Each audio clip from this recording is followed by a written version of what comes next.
Lovecraft AI comedy. The enigma of the forgotten events that may have happened in the unspeakable somewhere. The enigma of the forgotten events that may have happened in the unspeakable somewhere. I do not remember how I came to be there, if indeed there even exists. It may have been an ordinary Tuesday, or a day beyond our conventional understanding of Tuesdayness. All I recall is finding myself, if I am indeed me, and myself is a concept that holds any semblance of meaning, in a place that was either eerily familiar or disturbingly foreign.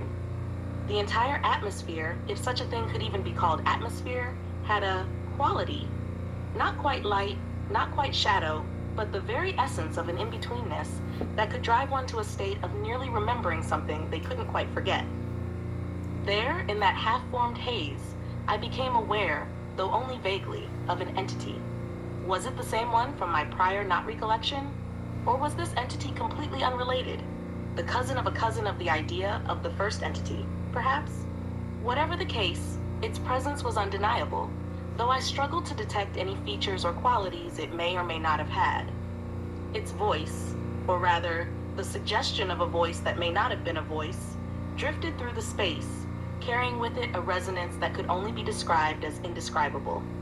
I believe it communicated something to me, something important, profound, and beyond all human understanding. But as soon as the message entered my mind, it evaporated like mist, leaving only a whisper of a feeling of something I had almost comprehended, yet never really grasped. It was then that I realized with growing unease that this was not the first time I had encountered this, whatever it was. Or was it? My memory blurred, slipping between possibilities, as though recalling fragments of a dream that may have been dreamed or forgotten long ago, or perhaps was yet to be dreamed. Was I experiencing a memory of the future, or a premonition of the past, or both, or neither? These are distinctions that hold no weight in the unspeakable somewhere.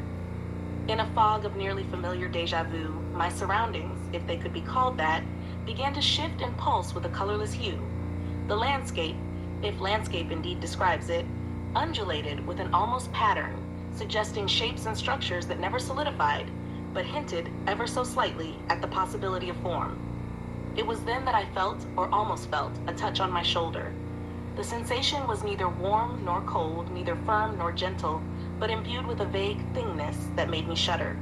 I turned, or possibly did not turn, for movement was an uncertain matter in that place, and glimpsed for a fraction of an untime, a figure. Or perhaps, a cardigan? No sooner had the thought crossed my mind than the memory, or was it a premonition, faded into nothingness. The figure, or cardigan, or non-entity, had vanished, or perhaps it had never been there at all.